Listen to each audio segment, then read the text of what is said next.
There's been a lot of turmoil and a lot of distress with this Phoenix Suns team this season, and the first domino to fall was Mike Budenholzer. But with his firing, more news and more stuff coming out about this Phoenix Suns team with the relationship with Budenholzer has really given us a stance to see what Budenholzer was like as a coach, and there's no way he just said this about one of the Phoenix Suns players and comparing him to playing like another guy. So we're going to be diving and looking at that report and honestly discussing who is in the wrong, if not both are in the wrong for this discussion. We get into all of that and more on this episode of Suns Digest. I am Bruce Velez, and you guys have been fantastic showing your love and support in the comment section on this channel with the Suns having a disastrous season, one that did not live up to the fans' expectations. I'm grateful that you guys have been able to show your love and support so effectively throughout this comment section. So let me know your thoughts down below in the comment section. We'll once again be live on Thursday, 6 p.m. Eastern, 3 p.m. Pacific, to go over some Phoenix Suns trends looking into the off season, discuss the news that's already kind of broken down. But without further ado, let's dive in. Let's get into this video at hand. Make sure to grab your snack and let's kick it off, as there's no way, right, ladies and gentlemen? There is no way that this was dropped with the Phoenix Suns here following the Mike Budenholzer firing, but we talked about it a little bit in a video yesterday, but the video didn't get that much of a light, and there has been more discussion from other outlets, from more Suns fans, as their eyes have been turned onto this being posted by aggregated accounts now. So we're going to dive into it. We're going to talk about it a little bit more, as we saw that Bradley Beal was reportedly told by Mike Budenholzer that he needs to play like Drew Holiday. And this was reported not only by the Arizona insider in John Gambadaro, but also by Chris B. Haynes over on Haynes Briefs. And we saw that John Gambadaro let us know that he knows the story is true, saying that Bradley Beal told Coach Budenholzer, "Don't ever disrespect me like that, and don't ever tell me to play like another player." And that is absolutely wild to hear. And a lot of Suns fans are really, really confused by all of this, because many obviously have seen Bradley Beal play for this team and play this role for this team, but they expected for Bradley Beal to want to win, to want to do something, to change his role, to help out the Phoenix Suns. And that clearly was not put on display. But Budenholzer, this is not the first person he's said to have these rumors with, as we've seen with Chris B. Haynes with his big briefing here, that he dropped a lot of tidbit information on some Mike Budenholzer stuff, which once again we covered in a previous video, so go check that out on the channel if you missed that. But he said that Budenholzer didn't get along with Bradley Beal, said he needed to play like Drew Holiday, and also didn't get along with Jusuf Nurkic and wanted Jusuf Nurkic to play a lot like Brook Lopez. And honestly, Mike Budenholzer saw some success with those players in Milwaukee, but we all know that Jusuf Nurkic is no Brook Lopez. He doesn't have a three-point shot. He can't stretch the floor. He can rebound like Brook Lopez, but he can't do all those other little intrinsic things. And Bradley Beal, we all know, doesn't have that POA defense. That scoring is his third option in a team, as we've seen with Drew Holiday take his sacrificial role with the Celtics now, where he's probably not primarily a defender, secondary a playmaker, third he's a scorer. That's his role. You cannot ask Bradley Beal, a player who once again has played as a first option for the last like 4 or 5 seasons and was a top option alongside John Wall when he was younger, to one again not be a number one option and to take a sacrificial role being a second or third guy, but then telling him to play a role that he's never played in his entire life.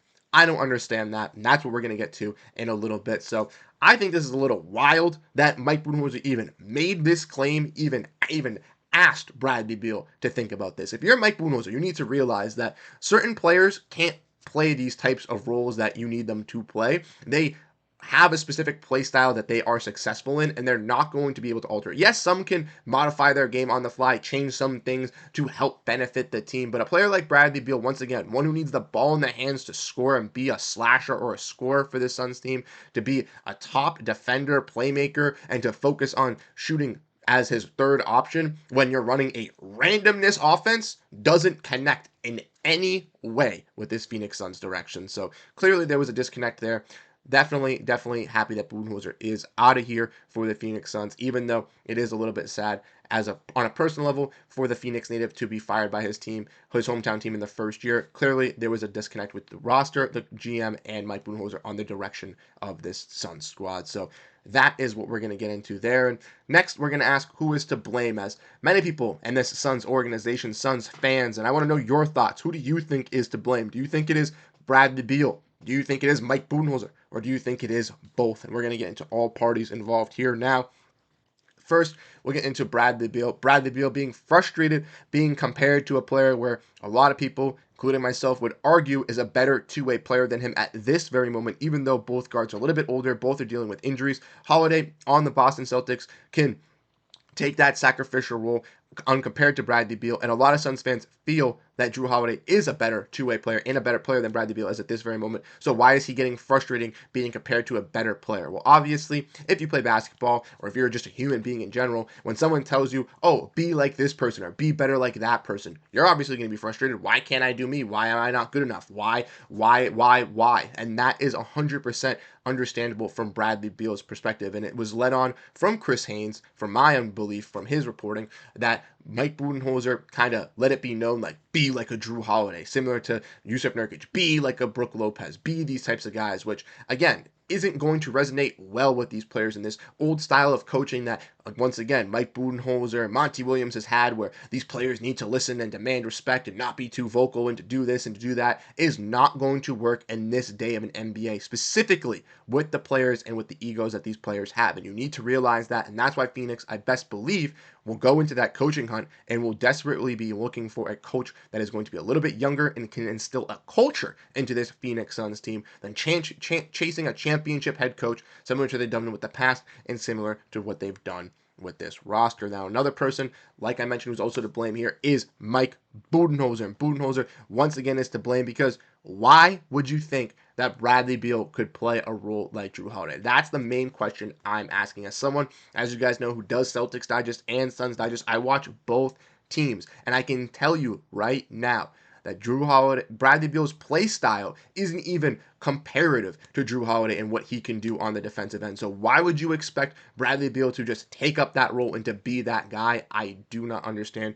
Clearly, once again, there was a disconnect between the front office, the players, the coaching staff, and what they wanted to accomplish. Maybe some felt they had more power over others, and that's what resulted in a little bit of frustration within this locker room, and truly the puzzling and understanding what was happening being led by Coach Bud, and seeing some guys getting benched, seeing some guys not getting playing time. And you saw that brought up by Devin Booker and Kevin Durant post-game, in the middle of the game, talking to Mike Budenholzer, and it was just put on clear display. Ultimately, I think both parties are in to blame here. Obviously, if, like I said, Bradley Beal, you're a human being, you're getting told to play like someone, be like someone, comparing yourself to that, not what you want to hear, but Bradley Beal should be taking and realizing, I'm playing with Kevin Durant, I'm playing with Devin Booker. I need to be a little bit less sacrificial. I need to find a role that is going to work for me. And I think that backup kind of point guard role, controlling that second unit that we saw with him when he did get benched, was that role for the Phoenix Suns if they were able to plug in and find some more defenders out on the wings to help out with that team. But clearly, the Suns saw no direction in running with a lineup like that, or maybe Beal didn't feel comfortable or confident once again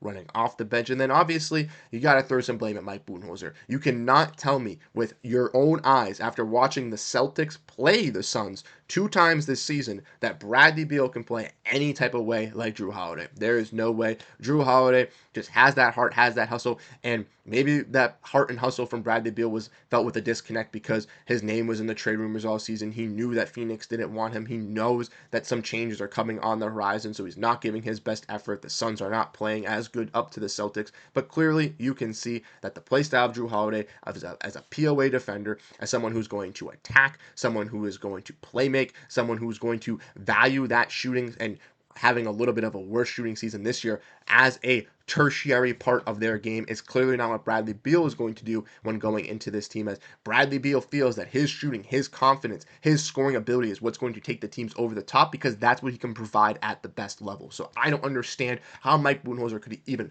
thought that they could have played a similar play style, and that's on the fault of Coach Budenholzer for even thinking that he could get that point across when he was convoluting in his mind, how can I change this team around? So let me know your thoughts down below in the comment section. Let me know what you guys think on all this mess. Like I said, I'm kind of even baffled that Mike Budenholzer would even make this claim, have this even spurt out of his mouth when talking about these two players. But honestly, I can kind of see where he was going at it and what type of role he wanted Bradley Beal to play as well. So let me know your thoughts down below in the comment section. Let me know who you ultimately feel about this Phoenix Suns team, as we'll have big content coming out for you guys left and right with all the news dropping around this team. This is the place where you want to be to get all the information. So make sure to hit that subscribe button. Help us get to our goal of 3,000 subscribers.